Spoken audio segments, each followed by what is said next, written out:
High বন্ধুরা, দেবার্চনা কিচেনে প্রতিদিনের মধ্যে তোমাদের আজকে ওয়েলকাম জানাচ্ছি।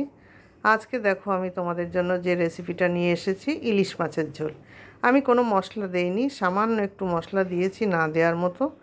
আর মাছটা কোনো রকম করে ভেজে নিয়ে ঝোল করেছি, কিন্তু দেখতে পাচ্ছ কত সুন্দর হচ্ছে। এতে কোনো সবজিও দিইনি। চলো আমি কিভাবে রান্না করেছি তোমাদেরকে রান্নাঘরে নিয়ে যাচ্ছি। এবার আমি দিয়ে দিচ্ছি একটু হলুদ, আর দিয়ে দেবো সামান্য একটু লবণ। দিয়ে মাছটাকে ভালো করে আমি মাখিয়ে রেখে দেবো 10 মিনিট। এই মাছটা কিন্তু বন্ধুরা বাংলাদেশের মাছ, এই জন্য এর সাথে কোনো সবজি টবজি আমি কিছু দেব না, না দিয়ে প্লেন রান্না করব। আগের দিন রান্না করেছিলাম পোস্ত, সর্ষে পোস্ত দিয়ে, কিন্তু সেটা তোমাদের দেখানো হয়নি, যদিও আমার সময় ছিল না তাইতে। তাই আজকে আমি তোমাদের যেটা দেখাচ্ছি একদম সিম্পল, তোমরা খুব তাড়াতাড়ি ঝটপট করে রান্নাটা করে নেবে। কেউ আসলো, ফ্রিজে মাছ বের করে, ভাত আছে হাঁড়িতে, নাই প্রেশার কুকারে বসিয়ে দাও, আর এই মাছটা ঝটপট করে দাও, ও সঙ্গে সঙ্গে হয়ে যাবে। এবার আমি কড়াইটা বসিয়ে দিলাম গ্যাসে, দিয়ে দিলাম একটু সর্ষের তেল। খুব বেশি তেল এতে লাগবে না, অল্প তেলেই রান্নাটা হয়ে যাবে। ইলিশ মাছে বেশি তেল লাগে না। গায়ে ভালো করে লাগিয়ে দিলাম, দিয়ে এখন আমি মাছটা ছেড়ে দেব।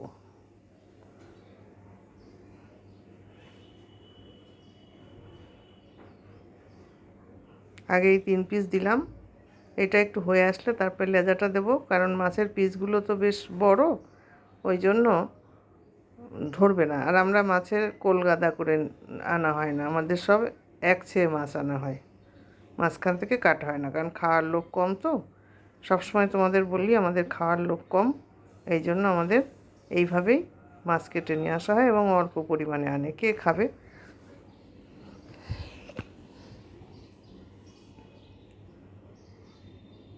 ইলিশ মাছটা বেশি ভাজতে লাগে না, এই পিঠটা সামান্য একটু হয়ে আসলে, মাছের পেটের মধ্যে ডিম রয়েছে তার জন্য একটু ভাজা, নইলে ডিমটা দিয়ে কাঁচা কাঁচা গন্ধ বেরোবে, সোনা একদম খেতে পারবে না কাঁচা গন্ধ বেরোলে। তাইতে একটু ভেজে নিচ্ছি, তাও অল্প। ও আলাদা করে ডিম ভাজলে তা আবার খাবে না, মাছের মধ্যে দিয়েই ভেজে ওকে ঝোলের মধ্যে দিতে হবে, ঝোলের টেস্টটা ওর মধ্যে যাবে, তাহলে ভাল লাগবে। ও সেই জন্যেই ও এইভাবে খাবে, বলবে ঝোলের যা স্বাদ হয়, আমি ওর সাথে একটু ঝোল মাখা না হলে আমি খাবো না। ঠিক আছে। তাইতে এবার দেখো, এবার লেজাটা তেল মানে মাছটা ফাঁকা করে তেলে জায়গা হয়ে গেছে, এবার লেজা দিয়ে দিলাম।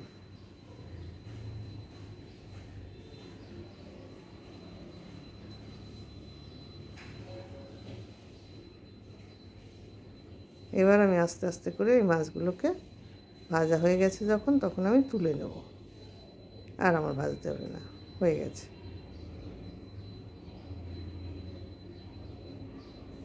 তুলে নিচ্ছি আমি।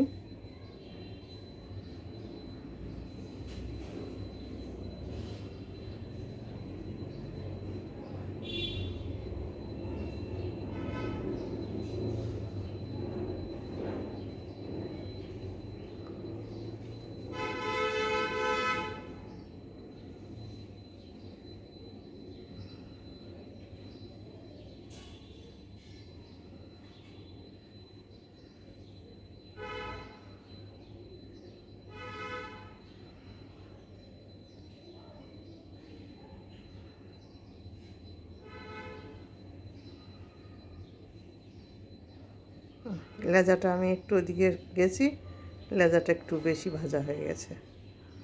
একটা অন্য কাজে গিয়েছিলাম, এর মধ্যে আমার খেয়াল নেই, লেজাটা ভাজা বেশি হয়ে গেছে। যাক গিয়ে 1 পিস লেজা ভাজা বেশি হলে কিছু হবে না। এবার আমি এর মধ্যে দিয়ে দেবো জিরে ফোড়ন,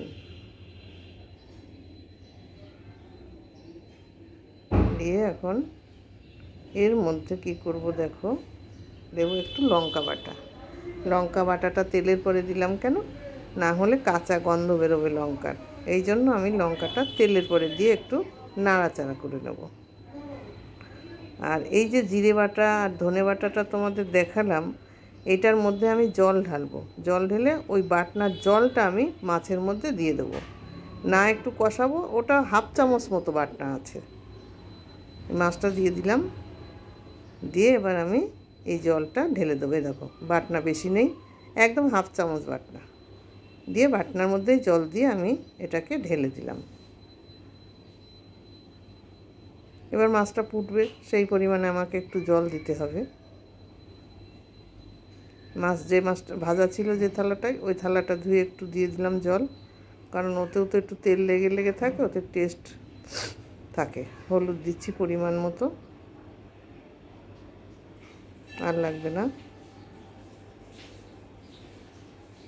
আর দিয়ে দিচ্ছি লবণ, এটাও পরিমাণ মতো।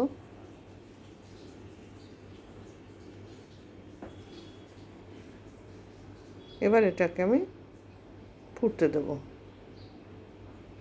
সুন্দর করে জাল হয়ে গেলে তারপরে নামাবো। দেখো কাঁচা লঙ্কা দিয়েছি, তাতে কি হচ্ছে, তবু রঙটা সুন্দর হচ্ছে। আমি এখানে কোনো বাটনা মশলা টশলা কিচ্ছু দেয়নি। হয়ে গেছে আমার মাছের ঝোল। এবার আমি নামিয়ে দিলাম। দেখতেই পাচ্ছ কত সুন্দর লাগছে। তোমরা এইভাবে রান্না করো, ঝটপট রান্না করলে টেস্টি খুব সুন্দর হবে, কিচ্ছু দেয়া লাগবে না, একটুখানি হাফ চামচ বাটনা দিয়েছি। ভালো লাগলে লাইক শেয়ার কমেন্টস করো, সাবস্ক্রাইব করো। টাটা।